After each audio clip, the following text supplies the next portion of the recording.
Alors, on commence? On commence, c'est parti. Allez, c'est parti. Alors, comment va se dérouler le webinaire? Ça va être en trois parties. D'abord, retour d'expérience sur la QVT, l'émission Mhm. d'Angelica, qui est CHO indépendante. Ensuite, on va vous partager des best practices en termes de QVT qu'on a pu observer, nous, par notre expérience dans les entreprises. Et ensuite, une petite partie boîte à outils pour vous aider justement à mettre en place une démarche QVT. Bon, on va peut-être se présenter quand même. Donc moi, je m'appelle Angélica Mleczko, je suis donc consultante et Chief Happiness Officer et on me connaît surtout sur les réseaux sociaux via l'étincelle CHO. Voilà. Et donc moi, je suis Victory, je suis directrice marketing chez Weobi, qui est une start-up qui propose des programmes de bien-être en entreprise, donc dédiés à l'amélioration du bien-être des collaborateurs.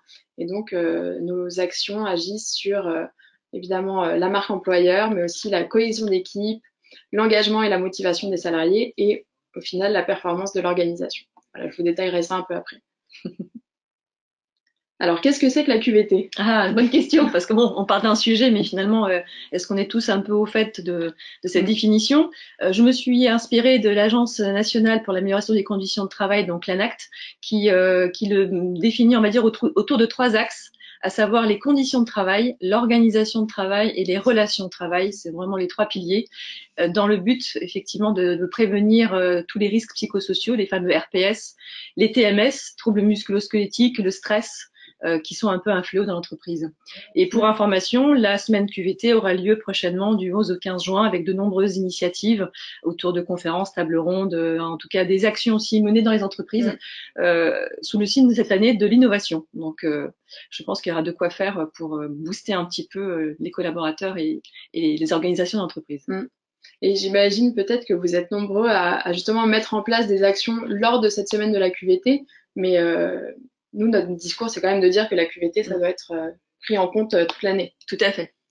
Et d'ailleurs, j'ai quelques chiffres au sujet de la QVT, comme quoi c'est un enjeu majeur aujourd'hui pour les entreprises. C'est des chiffres d'une étude de Malakoff-Médéric sur la qualité de vie au travail, donc qui date de l'année dernière, qui dit que 75% des dirigeants estiment que la QVT est un des thèmes majeurs pour les années à venir. Et du point de vue des salariés, 97% estiment que la QVT renforce la performance de l'entreprise. Donc pour moi, la qualité de vie au travail, c'est vraiment une démarche pour combiner à la fois la performance de l'entreprise et le bien-être des salariés. Et sachant qu'on passe une grande partie de notre vie à travailler, autant que ça se passe bien. Voilà, exactement. Qu'on nous prenions du plaisir, on est d'accord. Nous, notre conviction chez Weobi, c'est que les entreprises qui réussissent prennent soin de leurs salariés. Et donc, on pourrait parler presque d'une équation du bien-être. Pour nous, moi, le bien-être, ça va améliorer l'engagement et la motivation des collaborateurs et donc leur performance. Pour la première partie de l'équation qui est bien-être égale engagement, encore une fois, j'ai quelques chiffres. Un salarié est absent en moyenne 18 jours par an. Et la principale cause de cette absence, c'est la QVT, justement. Et donc, là, c'est une étude de Gallup, justement, qui dit que 60% des salariés se sentent plus motivés au travail quand leur employeur prend en compte le bien-être physique et mental. Pour la deuxième partie de l'équation, donc qui est engagement égale performance, là, pareil, on peut parler de différentes performances, la performance individuelle, économique, la performance de l'organisation. Le coût évalué de la démotivation, ça c'est un chiffre de 2015, il est évalué à 60 milliards d'euros en France. C'est énorme et donc vous comprenez bien que la QVT a un lien direct avec la performance, ne serait-ce que la performance économique de l'organisation qui est facilement mesurable. Pour compléter ce que tu dis, Victory, quand on parle de participation, quelque part, il y a aussi une acceptation, parce que si les collaborateurs n'arrivent pas à adhérer ou ne comprennent pas la démarche, très rapidement, on a un désengagement ou en tout cas, les gens ne suivent pas le plan d'action. Donc, quelque part, il y a vraiment pour moi, l'essentiel, c'est de travailler le sens et la culture d'entreprise. Ouais. Ça, c'est la base. Si on travaille le sens, le reste va suivre à travers l'organisation, à travers l'aménagement des espaces, le fait de rendre des gens autonomes et responsables. Ça veut dire qu'on est acteur de son propre bien-être. On n'attend plus que ça vienne de la direction. Souvent, j'entends quelque part, on est tous censés être des leaders, mais au bout du compte, on nous apprend pas à être dans cette collaboration, co-construction, qui finalement est naturelle chez les jeunes entreprises, start-up. Enfin, souvent, on fait référence à eux, avec cette agilité, cette flexibilité, cette façon de se remettre en question et être en permanence au courant de toutes les nouveautés. Quelque part aussi, ce qui me vient, c'est l'apprentissage en continu. Donc ça, c'est vrai que ça révolutionne aujourd'hui notre façon d'appréhender les choses. C'est ce qu'on nous a appris à l'école, ben, il y a une suite, ça s'arrête pas. Et c'est parce qu'en permanence, on va s'adapter avec toutes les nouvelles technologies, avec notre façon aussi de communiquer les uns avec les autres, que naturellement, on sera dans cette innovation, créativité, donc dire entreprise performante. Et d'ailleurs, un point important de ce que tu dis, c'est que l'engagement, il est lié au sens qu'on met dans notre travail et donc à la perception aussi du rôle qu'on a dans notre entreprise et de nos responsabilités. Et ça, c'est grandement influé par le manager. Et donc, peut-être un élément important à retenir pour la mise en place d'une démarche QVT, c'est d'impliquer vraiment tous les salariés, quel que soit leur niveau hiérarchique. Exactement, de sortir un peu justement de ce statut. Si on arrive à se voir comme des hommes et des femmes travaillant dans l'entreprise et que chacun peut contribuer avec son idée, avec effectivement ses domaines de compétences, bah, on peut, en faisant un brainstorming, bah, trouver des idées qui vont convenir à tous. Donc, d'où le fait d'être en co-construction et collaboration. On parle aujourd'hui de mode projet. Donc, finalement, ça rejoint cette idée de se dire, bah, aujourd'hui, je vais travailler avec un autre service, avec des gens que je ne connais pas, mais finalement, je vais prendre du plaisir parce qu'on a des visions différentes, mais à les partager, on trouvera peut-être une solution commune. Ouais. Donc finalement, cette co-construction, elle est vraiment hyper importante dans l'entreprise aujourd'hui. En tout cas, de nombreuses entreprises viennent s'inspirer, font des labs, et on en parlera tout à l'heure dans les espaces de coworking et autres. Ouais. Dernier point de l'équation du bien-être, c'est une démarche QVT va grandement vous aider à avoir un impact positif sur la marque employeur. C'est pour moi la QVT, c'est un impact vraiment sur c'est un élément distinctif dans ce qu'on appelle aujourd'hui la guerre des talents. Les millennials, d'ici 2 ans, ils représenteront 50% de la population active dans les entreprises et ils sont 83% à percevoir l'environnement de travail comme un élément clé de leur productivité, donc de la performance. Et ils sont 72% à être prêts à faire des concessions significatives pour avoir des meilleures conditions de travail. C'est fou. Et je pense que ce qui est en train de s'opérer dans l'entreprise, c'est qu'on sort d'un lieu de travail vers un lieu de vie. Et ces millennials, justement, aujourd'hui, challenge les entreprises en leur disant, bah voilà, j'ai eu mon ticket resto, j'ai ma bonne d'eau, ok, maintenant, qu'est-ce que vous m'offrez d'autre? Et c'est vrai que de plus en plus, les entreprises se mettent en quatre à trouver de la conciergerie, des services divers et variés, mettre des animations en place pour quelque part les retenir. Parce que recruter, c'est une chose, mais les fidéliser, c'en est une autre. Ouais. Et justement, on peut passer à la suite, le rôle justement de ces nouveaux métiers de Chief Happiness Officer. Tout à fait. Concrètement, dans la démarche QVT, la création du poste de CHO s'inscrit justement dans cette démarche, à savoir aujourd'hui qu'il y a effectivement de nombreux articles, vidéos, interviews qui ont circulé sur ce métier. Et concrètement, pour moi, les mots-clés qui correspondent le mieux à cette fonction seraient d'être le facilitateur, justement pour aider les différentes organisations à collaborer les uns avec les autres, être le médiateur en cas de conflit lorsque la communication circule pas toujours, être fédérateur parce qu'on amène toujours des innovations, on est tout le temps en train d'amener des idées parce qu'on est en permanence sur le terrain, à aller dans les salons, à tester des activités, à être dans le développement personnel. Donc finalement, on amène des techniques pour développer l'intelligence relationnelle, les fameuses soft skills. Et à travers toutes ces actions, finalement, on est aussi un des révélateurs de talent parce que beaucoup de gens s'ignorent finalement dans leur potentiel. Donc, ça permet, grâce au CHO aussi, de mélanger toutes ces populations et à travers des actions concrètes, on se découvre des talents justement un peu insoupçonnés. Concrètement, le CHO aujourd'hui, il y a pas mal de formations qui existent via Laurence Vanet, Arnaud Collery, que certains nombre d'entre vous connaissez certainement, le club des CHO qui permet d'avoir un lieu de rencontre, un lieu de partage. Ça permet aux CHO d'échanger entre eux, ça permet aussi aux entreprises de venir s'inspirer et quelque part de se rendre compte que c'est possible. Ça permet aussi de donner un peu plus de légitimité à ce métier. Ce matin, j'étais avec la Fabrique Spinoza et de l'ABRH sur la note du CHO. Donc, on est plusieurs acteurs aujourd'hui à vraiment travailler sur ce métier pour que demain, ce soit un métier concret. Et en tout cas, pourquoi pas, si c'est pas une personne, pourquoi pas le mettre en collectif. Ouais. Et du coup, ça permettrait d'avoir une responsabilité de toute entreprise avec un système de volontariat. Tous les ans, par exemple, vous faites une élection des ambassadeurs et qui permettrait justement de faire bouger les lignes d'entreprise. Donc c'est un très joli métier qui va émerger dans les prochaines mois, années en tout cas. Il y a déjà énormément de postes qui circulent sur LinkedIn. On sait encore aujourd'hui qu'il y a beaucoup de stagiaires, beaucoup de CDD, c'est des métiers, des postes souvent précaires.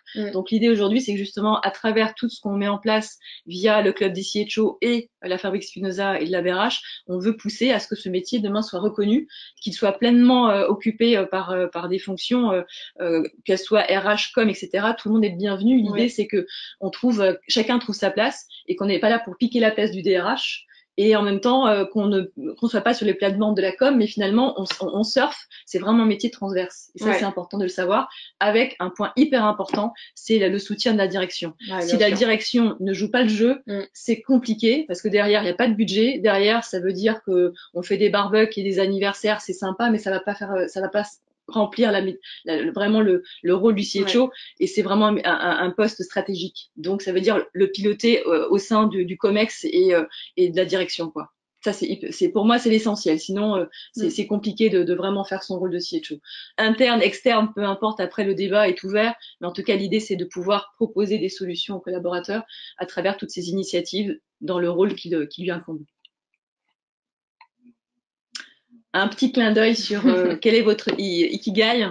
Je me suis amusée sur les réseaux sociaux à publier ce petit schéma et qui résume bien finalement qui on est, quel est notre point G comme point génial, comme Vincent Avanzi le dit, que j'adore et qui est un Chief Poetic Officer.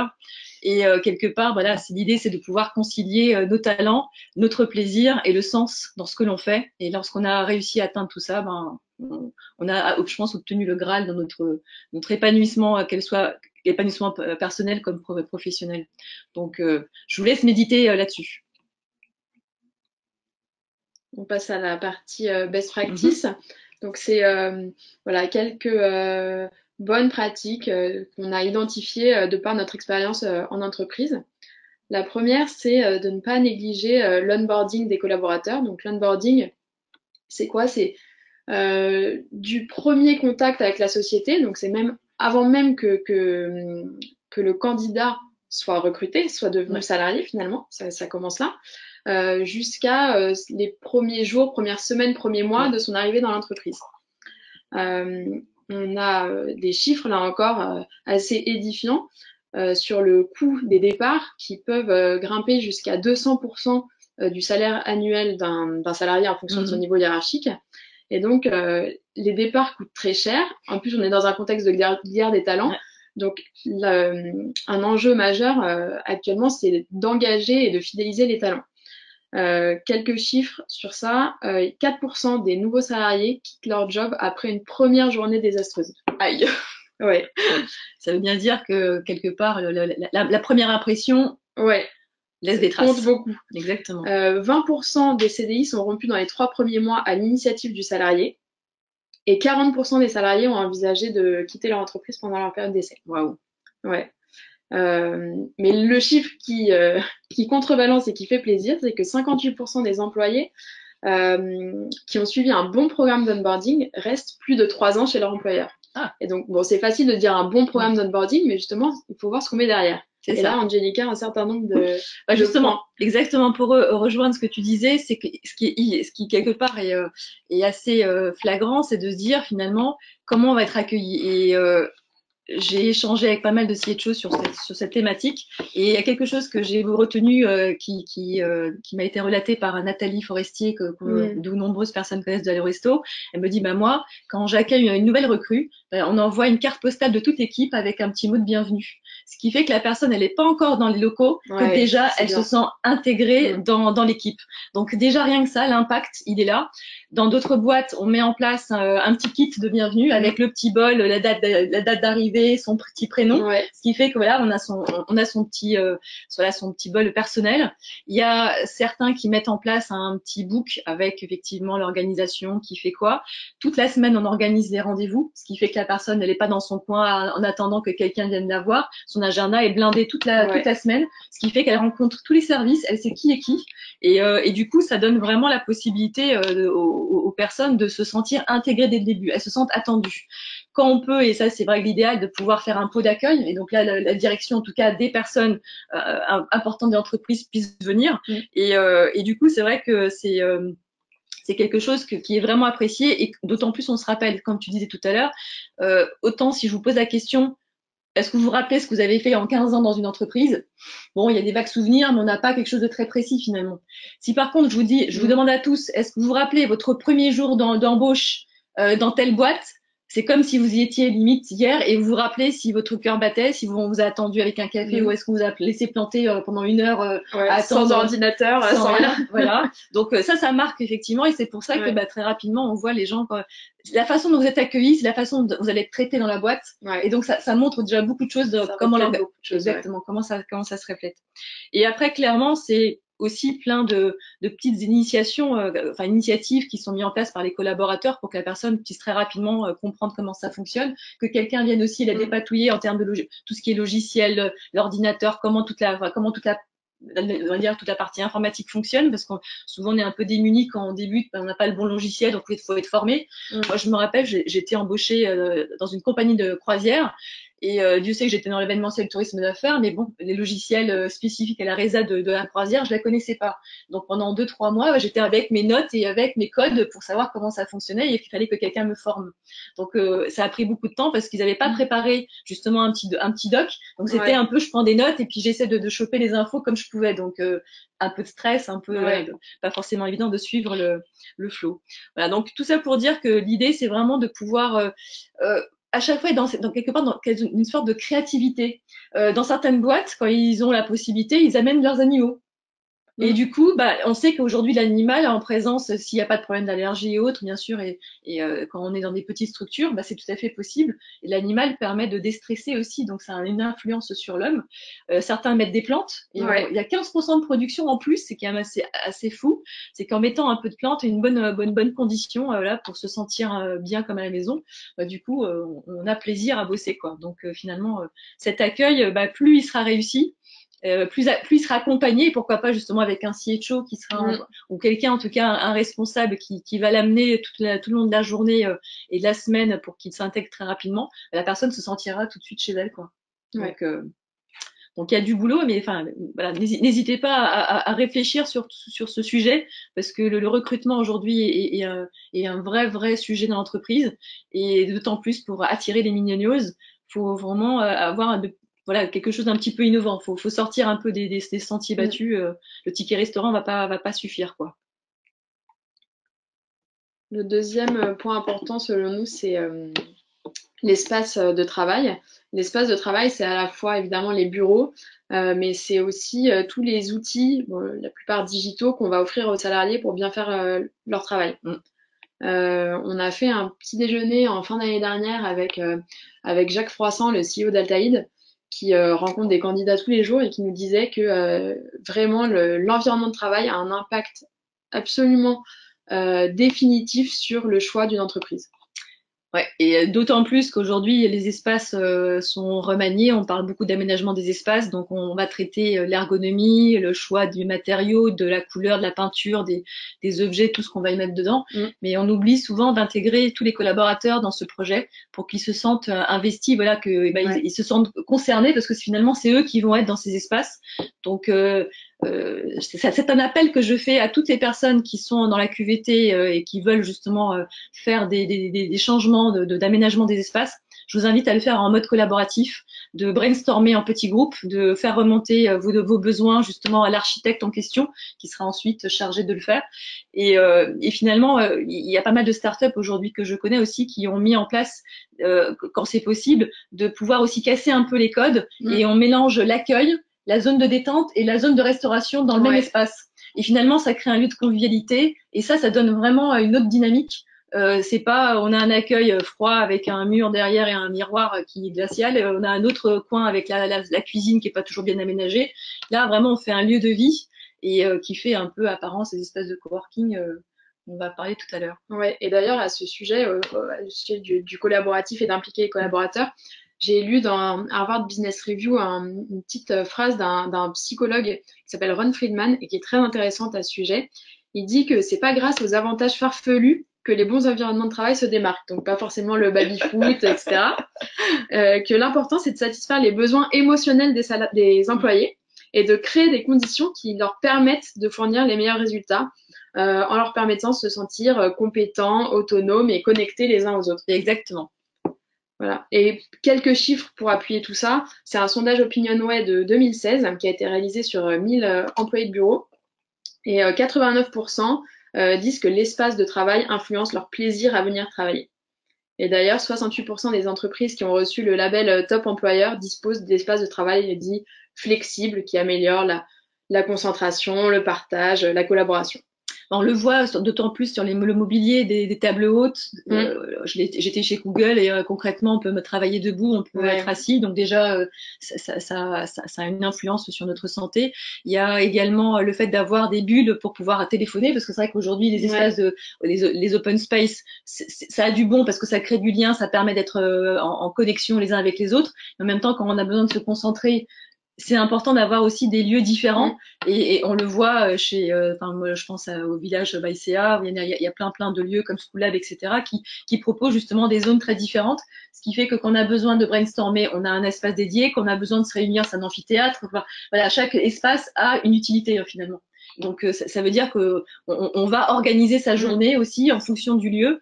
Et c'est l'INRS qui expliquait que quand on est dans des espaces très haut de plafond, c'est vraiment porteur pour tout ce qui est réflexion, brainstorming. Les idées, justement, elles peuvent s'envoler.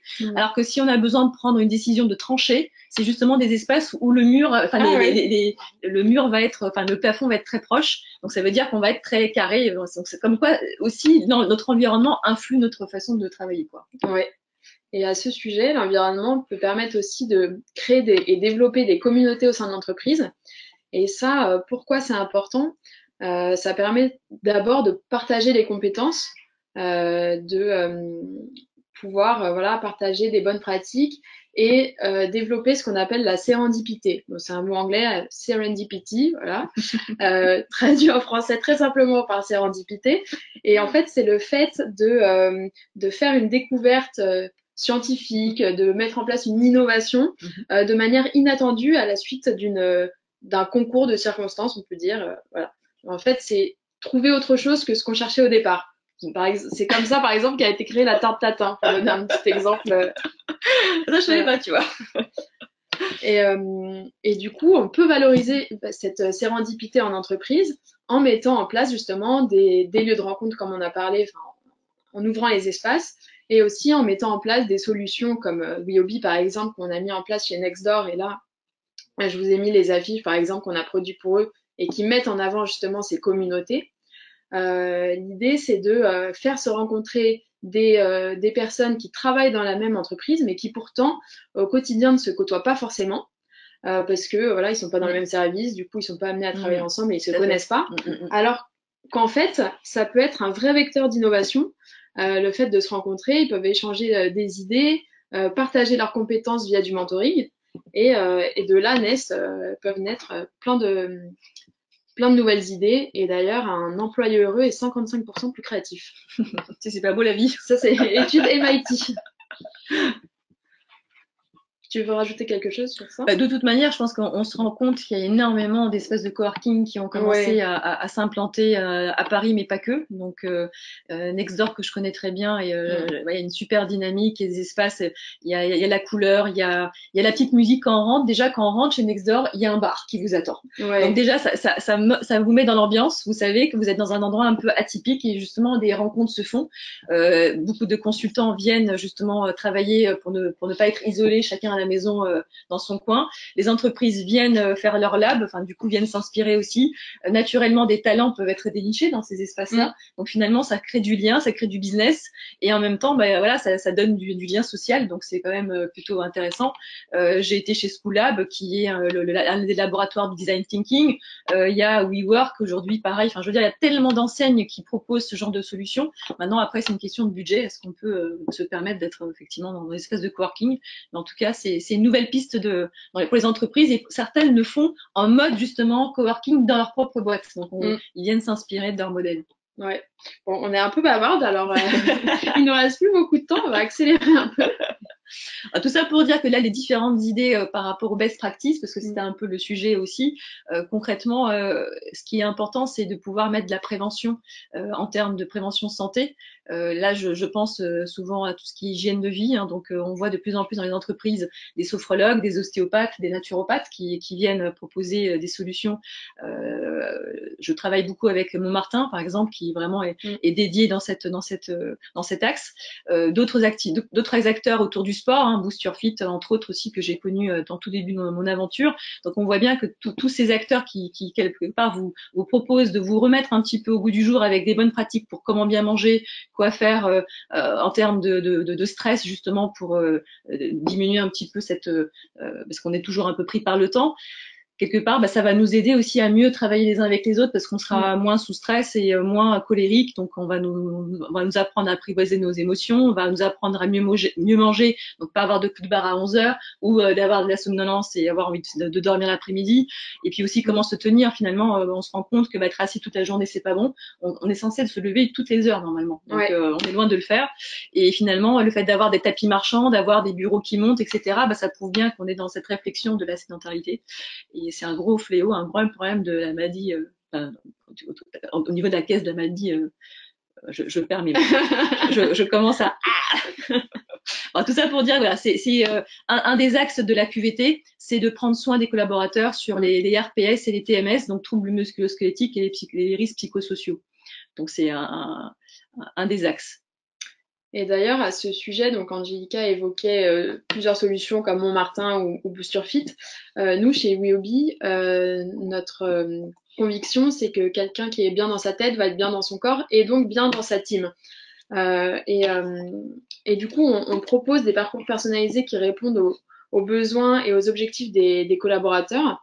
Je vais pas trop m'étendre, mais pour vous donner quelques exemples, chez Mutued, qui est une filiale de Groupama, il y a beaucoup d'employés qui sont dans des call centers, donc qui sont une population très stressée de par leur métier, puisqu'ils doivent résoudre des crises au téléphone en permanence.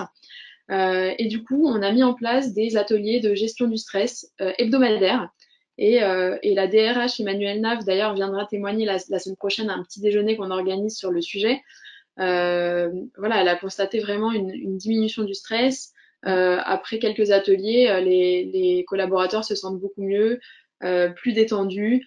Voilà, donc ça peut passer par des ateliers de gestion du stress, mais aussi par du sport, des cours de yoga entre midi et deux. Voilà, avec Weobi, c'est super facile de réserver.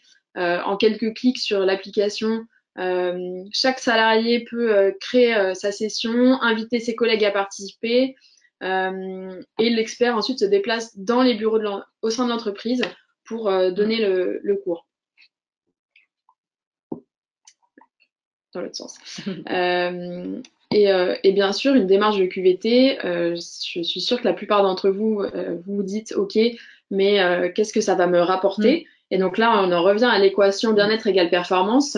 Avec Weobi, on vous met à disposition pour vous, les RH ou la com interne, des dashboards pour suivre justement vos KPI clés au niveau de la participation aux activités, de quelles sont les activités les plus plébiscitées par vos collaborateurs Et donc, ça vous permet, vous, d'identifier leurs besoins, ce qu'ils recherchent. Est-ce que c'est de la relaxation? Est-ce que c'est plutôt de se dépenser? Voilà, et ça vous donne des indications sur les profils dans votre entreprise, ce qu'ils attendent et ce que vous pourrez leur offrir par la suite pour répondre à leurs besoins. Et donc, voilà, on répond aux principaux enjeux RH d'aujourd'hui dont on a parlé, qui sont la marque employeur, l'engagement et la performance. Et voilà, on va finir sur la boîte à outils avant de passer à vos questions. Le premier, c'est la Happy Tech. Tout à fait. Je suis l'un des membres fondateurs, donc c'est une aventure qui a commencé l'été dernier. On était une petite quinzaine. On s'est rendu compte qu'il y avait vraiment un enjeu dans l'entreprise aujourd'hui avec tout le digital qui s'est installé et qui a effectivement bouleversé notre façon de travailler les uns avec les autres. Et on a trouvé pertinent d'utiliser aujourd'hui ces solutions pour mettre les gens en lien finalement. On s'est rendu compte qu'on est en télétravail, mais du coup on se voit pas. On est dans les flex office, donc du coup pareil, c'est toujours un peu impersonnel finalement de pas trouver son propre bureau. Donc les gens se sentent un peu isolés finalement dans l'entreprise. Et à travers des applications, on peut, je pense à Never Eat Alone, qui était une jeune fille qui arrivait dans une boîte, elle était stagiaire, elle connaissait personne, et finalement, elle s'est rendue compte que grâce à l'application, elle a créé un algorithme où les gens pouvaient du coup déjeuner de manière aléatoire, on savait pas avec qui on allait déjeuner, mais ça donnait la possibilité de déjeuner avec peut-être le Big Boss ou le DRH en question qu'on n'aurait peut-être pas eu l'occasion de croiser au déjeuner. Donc toutes ces initiatives autour de l'Happy Tech, c'est effectivement d'utiliser ces technologies au service de l'humain. Ouais. Et il faut pas oublier que c'est l'humain avant toute chose qui le pilote. Donc ça doit être un atout et non quelque part une problématique, parce qu'on peut se dire la machine va remplacer l'homme, mais c'est aussi à nous en tant qu'humains de prendre cette responsabilité, de savoir quoi en faire. Ouais. Et un des objectifs de la Happy Tech, et c'est ça qui va, je pense, vous intéresser principalement, c'est d'identifier du coup les solutions les plus pertinentes et les plus prometteuses pour agir vraiment, pour accompagner les entreprises dans leur recherche de solutions à mettre en place. Et ça va vous permettre d'identifier quelles sont les solutions qui peuvent répondre à vos problématiques. Donc voilà, l'idée c'est de vraiment structurer le marché parce qu'il y a une multitude d'acteurs et de vous offrir une vision de quelles sont les solutions pour quel type de problématique. Une boîte à outils, tout simplement. C'est vrai qu'il y a beaucoup d'entreprises aujourd'hui, moi, le retour d'expérience que j'ai, c'est on voudrait faire quelque chose, mais on ne sait pas par quel bout s'y prendre. On est un peu perdu. Il y a tellement d'acteurs qu'on ne sait pas finalement lequel serait le plus pertinent. Donc c'est vrai qu'aujourd'hui, le fait d'avoir fait un collectif, ça permet d'une part de les identifier, ça permet aussi de se rendre compte, en fonction de nos besoins, lequel sera le plus adapté. Aujourd'hui, il y a énormément des boîtes à outils, de plus en plus. Le club des CHO propose aussi des acteurs dans ce sens. La Fabrique Spinoza aussi. Donc, il y a de plus en plus aujourd'hui de communautés qui proposent même des livres blancs. Et je sais que la Happy Tech est en train d'en faire un. Donc voilà, l'idée, c'est que justement de s'appuyer des communautés existantes autour de la qualité de vie au travail du CHO et en tout cas de ce domaine d'activité pour s'inspirer déjà des gens qui ont été identifiés et qui vont pouvoir vous accompagner dans ce sens. Ouais. La communication bienveillante, on entend souvent le mot bienveillance. Il est un peu utilisé à tort et à travers dans tous les sens. Moi, quelque part, cette communication, en tout cas cette bienveillance, tous les mots qui sont écrits, respect, sincérité, authenticité, tolérance, voilà, tous ces mots finalement, ils sont pas forcément vécus dans l'entreprise. Et quelque part, à travers justement le rôle du CHO pour développer l'intelligence relationnelle et l'intelligence émotionnelle, ça passe par des techniques, des pratiques un peu sorties du sentier battu qu'on n'a pas eu l'occasion de pratiquer. C'est la méditation. Aujourd'hui, de plus en plus de COMEX, de CODIR se mettent à tester cette pratique, à savoir que pour eux, en tout cas, avoir des résultats, l'idée c'est d'être dans une récurrence, c'est de le faire régulièrement, c'est pas de le faire une fois tous les 6 mois. L'idée c'est pourquoi pas d'introduire des pratiques comme le yoga du rire aussi, qui est un peu, on permet de se sentir un peu soi, on enlève le masque et on finit par être la même personne au boulot comme dans sa vie privée. On peut utiliser la communication non violente et la communication non verbale, parce qu'on se rend compte que finalement on dit beaucoup de choses aussi à travers nos gestuels. Donc si on arrive un petit peu à mieux appréhender, à savoir qui on est, la connaissance de soi est essentielle pour pouvoir travailler dans le collaboratif. Ouais. On peut pas être dans la collaboration si déjà on ne sait pas qui on est, de quels besoins on a, quels sont nos besoins, pour ensuite le demander dans le monde de l'entreprise, qui finalement ne fait que poser un cadre, donner les bonnes conditions, mais après, pour que l'épanouissement personnel puisse avoir lieu, il faut naturellement tester toutes ces pratiques qui vont vous révéler finalement qui vous êtes.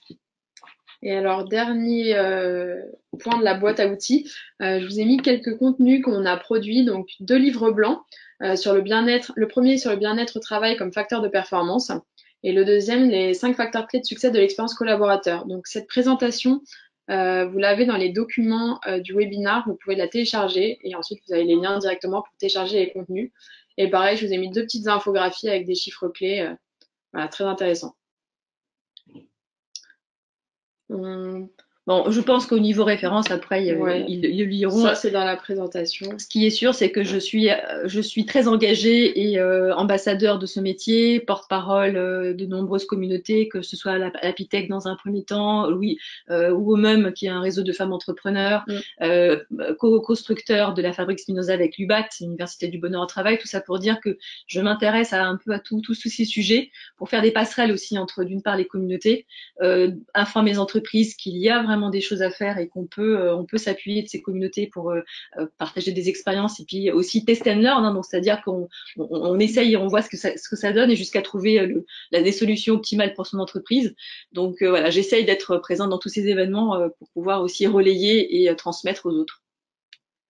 Et voilà, du coup, on va passer à vos questions. On a un peu débordé, donc merci à ceux qui sont restés. Voilà, n'hésitez pas à nous poser vos questions dans le chat, on va y répondre. Déjà, on avait reçu quelques questions en amont auxquelles on va commencer à répondre. Il y en avait une qui était quelle est la méthodologie à suivre pour installer une démarche QVT?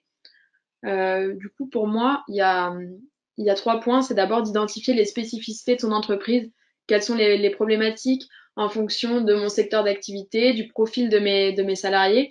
Est-ce que c'est plutôt des populations sédentaires ou des personnes qui se déplacent beaucoup?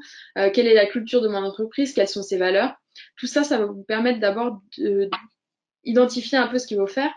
La deuxième chose, c'est d'impliquer les salariés dans la démarche.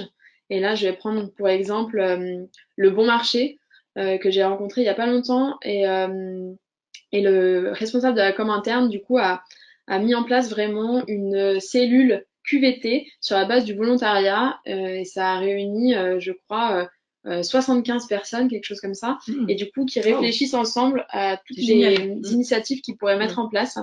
Et il y a plus de 600 idées, je crois, qui ont émergé. Wow. Ouais. C'est génial. Bon, maintenant, il faut qu'ils trient tout ça, mais, voilà, impliquer les gens, ça marche. Et ensuite, quand on a identifié les idées et les solutions qu'on voulait mettre en place, et ben là, c'est d'abord commencer par un pilote. Pourquoi pas sur un service dans l'entreprise ou bien une filiale, selon la taille de votre entreprise. Et de tester, de voir si ça marche. Et ensuite, si ça marche, de le déployer plus largement. Pour répondre à une autre question, est-ce pertinent pour une PME d'instaurer une politique QVT? Surtout, comment peut-on le faire? Concrètement, toutes les entreprises, tout le monde devrait être concerné par le bien-être au travail, par la QVT. C'est pas une question de taille, c'est une question personnelle aussi de savoir comment on peut s'épanouir personnellement dans son boulot, comment trouver du sens à ce que l'on fait, comment se sentir utile, et finalement après au niveau de comment on le fait, c'est déjà d'en parler avec les différents acteurs de l'entreprise, à savoir les ressources humaines, la communication, les différents on va dire toutes les personnes qui ont envie en tout cas d'y contribuer. Et c'est vrai que quand tu disais le volontariat marche bien, parce qu'au moins on a des gens qui sont déjà qui sont intéressés par le sujet et donc naturellement auront envie de contribuer, de faire quelque chose pour le partager. Donc l'idée déjà c'est de commencer à faire un tour des lieux, savoir qui a envie de quoi. Après, si on a envie de mettre des solutions digitales, pourquoi pas? Comme ça peut faire aussi faire remonter les données de manière anonyme. Si on n'a pas envie, on fait juste une bonne boîte à la bonne enquête en carton, et puis on demande aux gens de mettre leurs mots dedans. Enfin, je veux dire, on peut, si on a vraiment envie de faire quelque chose, l'idée c'est de solliciter tout le monde, de poser la question à tous les collaborateurs et de voir un peu ce qui va émerger. Quels sont leurs besoins? Qu'est-ce qui pourrait être amélioré? ce qui va, ce qui va pas, de remettre un peu de communication dans beaucoup de services qui finalement on se laisse aller par le train-train quotidien et on se dit de toute façon ça fait 5 ans que ça dure, donc pourquoi ça changerait? Maintenant, justement, c'est parce que vous allez tous vous mettre en mouvement que vous allez réussir à améliorer vos conditions de travail. Quoi d'autre? Loïc qui nous demande comment on voit le monde du travail lorsque les entreprises auront intégré et mis en place tous les outils pour le bien-être des salariés. Déjà, peut-être qu'il n'y aura pas forcément besoin d'un CHO parce que ça veut dire qu'on sera tous des CHO dans l'âme. Donc déjà, la mission le métier aura rempli sa mission, c'est de faire en sorte qu'on prenne du plaisir dans notre travail et que du coup, j'ai une étude ça me fait penser à l'étude de Harvard qui a suivi pendant 75 ans 1000 hommes et ce qui en est ressorti de cette étude où on s'est rendu compte qu'ils étaient en bonne santé et heureux, c'est parce qu'ils avaient créé la qualité des relations, la qualité du lien. Donc on se rend compte que tout ce que l'on fait et la performance de l'entreprise, il faut pas oublier qu'une entreprise, elle est faite d'hommes et de femmes. Et que si on prend soin des humains, justement, naturellement, les gens vous le rendent.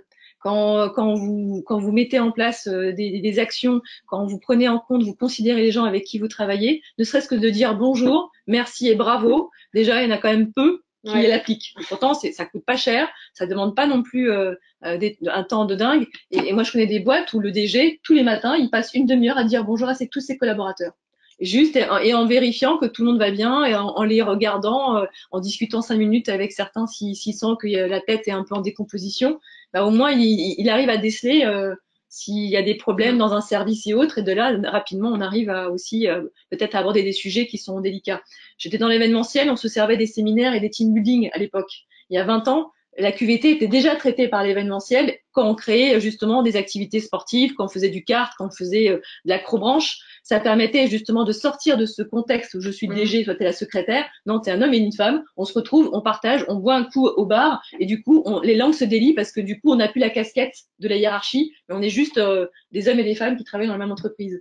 Et ça, quelque part, la QVT aujourd'hui, je pense que c'est un sujet qui est traité avec tout le digital qui aujourd'hui fait partie de notre univers, quoi. Mais pas que. Le digital, c'est bien, mais je pense qu'il y a aussi le lien social qui peut être créé à travers justement des moments où on se retrouve autour d'un apéro, quand on fait un anniversaire collectif, quand on fait une activité tous ensemble, quand on invite aussi je vois beaucoup de boîtes qui s'inspirent en faisant venir un navigateur ou quelqu'un ou un sportif de haut niveau, qu'on leur demande comment vous avez fait pour être le meilleur et avoir eu la médaille d'or. Finalement, à travers une comparaison, on se rend compte qu'il y a des choses qu'on peut appliquer dans le monde d'entreprise. Donc ça, c'est très inspirant aussi de pouvoir faire venir des gens extérieurs de la boîte et qui peuvent témoigner de leur courage, de leur persévérance, de leur façon de collaborer. Quand on est sur un petit bateau, on a intérêt de bien se coordonner. Sinon, il y en a beaucoup qui vont partir par-dessus bord. Donc ça prouve bien que l'homme, quand il veut, il peut, quoi. Et pour rebondir sur ce que tu disais, le digital, c'est un moyen, mais c'est pas une fin, en fait. C'est ça, exactement. Il y a Christelle qui nous demande si la QVT est majoritairement top-down et comment engager sa direction dans la QVT. Alors, c'est ce qu'on disait, en fait, la QVT, ça doit être une démarche initiée par tous, mais c'est sûr que si on n'a pas l'engagement de la direction, ça va être compliqué. Nous, ce qu'on fait pour que les directions s'engagent, c'est qu'on propose ce qu'on appelle des learning expéditions dédiées justement aux dirigeants pour leur faire prendre conscience que la QVT, c'est essentiel dans leur entreprise.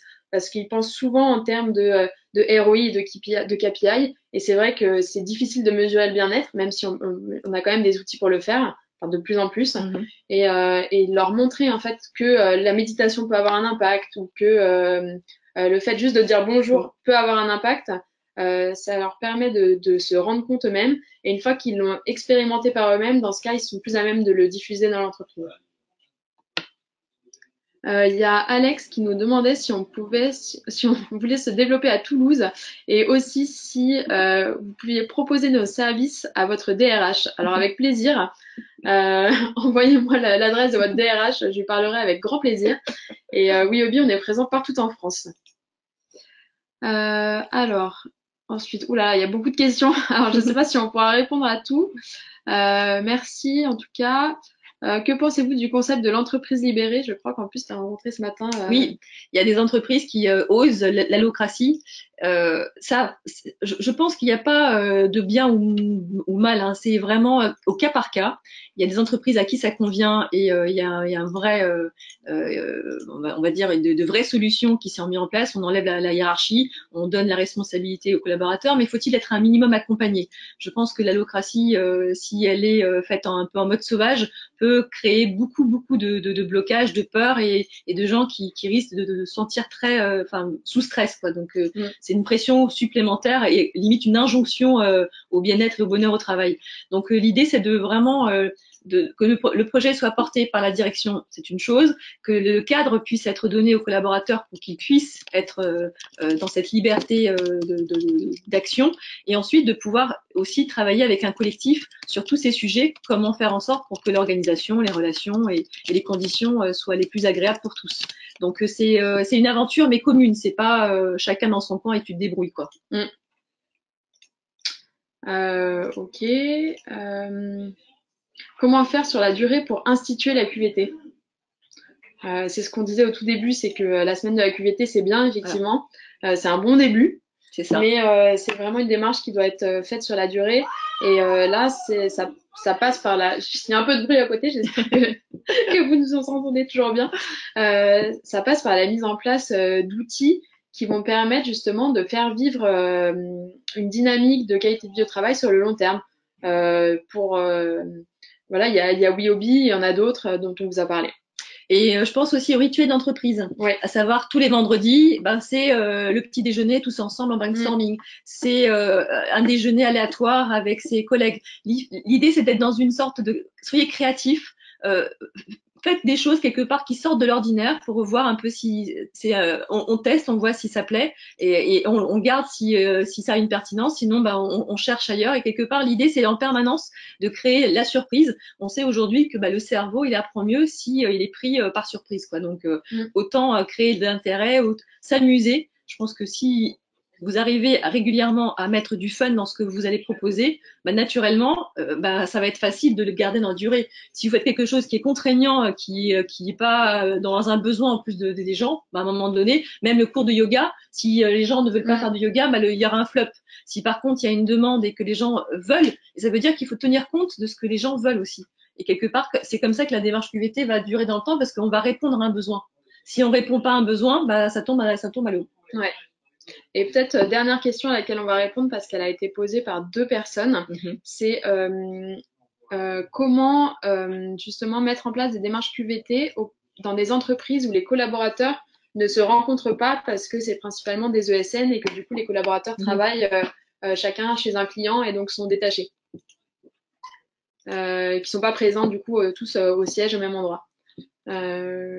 Moi, je pense à deux partenaires que j'aime bien. C'est déjà Avoir Compagnie que vous devez certainement suivre sur les réseaux sociaux. Stéphane Bourbier a eu cette idée justement de proposer aux collaborateurs de faire remonter l'information à la direction. Puis à un moment donné, comme il y a on va dire un classement, un peu comme Great Place to Work, ça pousse la direction à se remettre en question parce que si vous êtes noté 2 sur 5, ça veut dire que chez vous ça se passe pas super bien. Et il y a Witifit aussi, qui est un outil qui est beaucoup plus, on va dire, orienté sur les managers et qui permet de pouvoir poser des questions, qui permet de diffuser aussi des bonnes pratiques.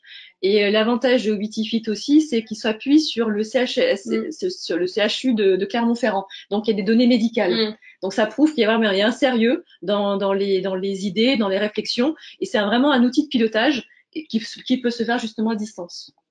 Ouais. Bon, du coup, on va s'arrêter là. Si vous avez d'autres questions, n'hésitez pas à nous les envoyer par mail. On sera ravis d'y répondre.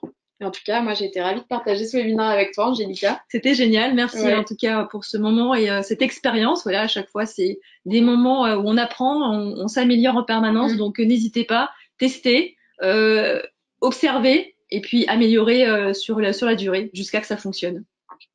Voilà, merci à tous pour votre participation. Vous avez été nombreux, on est ravis. Et puis, bon après-midi alors. Bon appétit. À bientôt.